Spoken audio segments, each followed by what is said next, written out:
sun hung low over the endless Texas plains, its orange glare cutting through the haze that lingered after another night of destruction. The air was heavy with dust and the faint smell of torn soil, a silent testimony to what had happened here. Wild hogs had come again, they always did, and each time they left behind chaos. Broken fences, flattened cornfields, and the kind of silence that only follows ruin. Farmers stood at the edge of their land, eyes scanning the horizon with weary disbelief. Every season they fought back, but every dawn brought new tracks, deeper than before. The wild hogs, once thought to be under control, now numbered in the millions, an unstoppable force carving a path of devastation across Texas. Crops worth hundreds of millions of dollars were vanishing overnight, and families that had tended these lands for generations were being pushed to the brink. But in this fight, there was defiance. Hunters from across the state rose to the challenge, determined to reclaim the night. Their mission wasn't sport, it was survival. In the quiet hours before dawn, under a blanket of stars, a group of men prepared for battle. Dust swirled under their boots as they loaded their .308 Winchester rifles, the metallic clink echoing in the still air. The leader, a seasoned hunter named Cole Hensley, checked his thermal scope, its faint green glow reflecting off his hardened face. Tonight, he said, we hunt smarter. Texas's sprawling 267,000 square miles of forested lowlands and swampy countryside had become the perfect refuge for these invaders. Mild winters and long, hot summers allowed the hogs to breed without poles. Corn, wheat, and soy fields, once the pride of the land, now served as endless buffets. And with no natural predators left to keep them in check, their numbers exploded. The hunters moved out, their trucks rumbling over cracked dirt roads, headlights cutting through the darkness. In the distance, a chorus of frogs echoed from the swamps, but beneath it, faint rustling told another story. The sound of tusks pushing through brush, the grunts of feral power. The hunters stopped. Night vision goggles came down. The world shifted to shades of green and white. Through the thermal scopes, the ground seemed to breathe, each heat signature glowing like a ghostly flame. Dozens of wild hogs moved in the distance, their shapes ghost-like against the cold landscape.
Cole raised his rifle, the crosshairs finding their mark.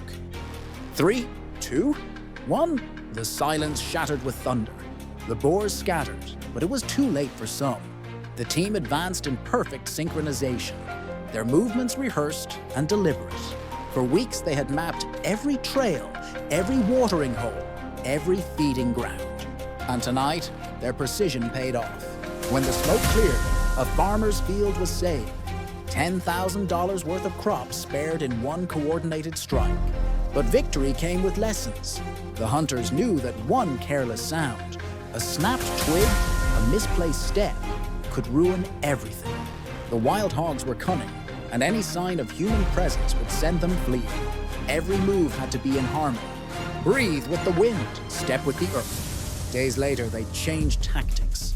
Instead of chasing, they decided to trap. Deep in the woods, they built a massive steel cage, 20 feet wide, 5 feet tall, capable of holding even the largest hogs. 50 pounds of corn were spread across the ground, glistening under the moonlight like faded gold. Motion sensors were wired directly to a smartphone. A single alert would trigger the gate. The hunters waited. The forest was still. Then a rustle, a grunt. The first hog stepped into the trap. The gate slammed shut with a metallic roar. Dust and panic filled the air. But the hunt was over. The trap had worked. Across Texas, debates grew louder. Animal rights activists called it cruelty, a senseless war against wildlife. But to the farmers, it wasn't a choice, it was survival. Their voices echoed through town halls and social media, demanding action, demanding safety. Meanwhile, the fight against invasive species spread beyond Texas. In Alaska, a woman and her father prepared their camp after a bear had begun circling their property. The beast, fearless and massive, had been feeding on a moose carcass near their tents. Nights were sleepless, the air heavy with the scent of danger.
They knew one wrong move could turn them from hunters into prey.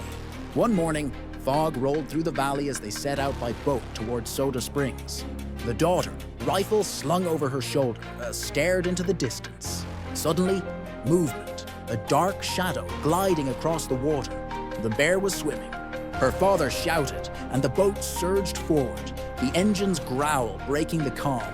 She steadied her rifle, heart pounding in her chest. When the bear emerged from the water, dripping and colossal, the shot echoed across the valley. Silence followed, the kind that humbles the soul.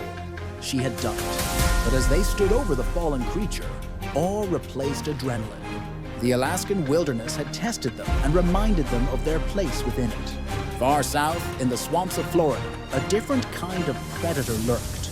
Burmese pythons, some stretching over 20 feet long, coiled silently through the mangroves. Each year, hunters waded through murky waters to catch them, protecting native wildlife from extinction.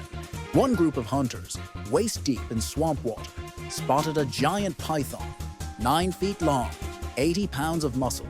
The struggle was brutal. The snake lunged, teeth flashing, its coils tightening like a vice. It took 3 men to subdue it. When the beast was finally bagged, they collapsed in the mud, breathless. Their reward, 250 and another day's survival. But in the Everglades, danger never sleeps. Alligators lurk beneath the surface. Venomous insects swarm the air. Visibility drops to near zero.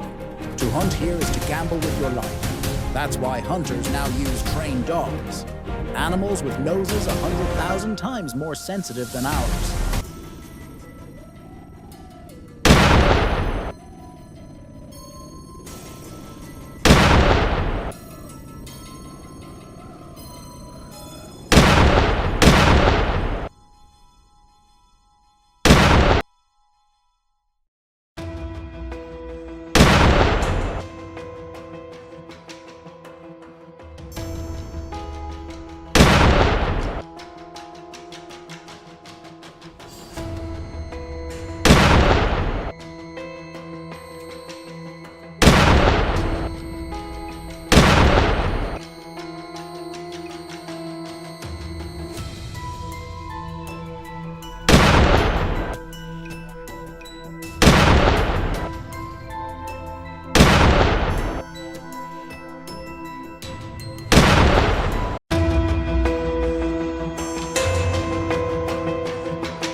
able to track pythons through miles of dense brush. Night hunts in the Everglades are a symphony of danger. Flashlights cutting through fog, the hum of mosquitoes, and the splash of something unseen slipping beneath the water. Every sound could mean death or victory. And yet, this war with invasive species isn't limited to the wild. From the skies above Texas, helicopters sweep over farmland in a new kind of hunt: aerial hog control. Skilled pilots, trained marksmen, and cutting-edge technology unite in a dangerous ballet above the earth. The roar of rotors fills the air as hunters track entire herds from above. Every second counts. One wrong move at 100 feet could mean disaster.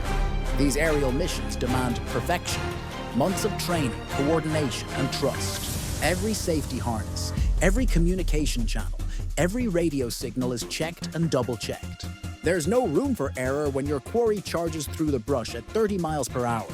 As the camera pulls back, the scene widens. Texas, Alaska, Florida, each battling its own invasive war. From the frozen mountains to the sweltering swamps, humanity faces a question that grows louder with every hunt. Can we coexist with nature, or must we always fight it? The answer lies not in the rifles or the traps, but in understanding, in balance. For every species hunted, another story unfolds. One of survival, one of consequence. So, as the night falls over the wild fields of Texas, the hum of insects rising like a chorus, one thing becomes clear. This fight is far from over. The hunters load up, the headlights fade into the horizon, and the land, scarred, but wild and beautiful, waits for dawn once more.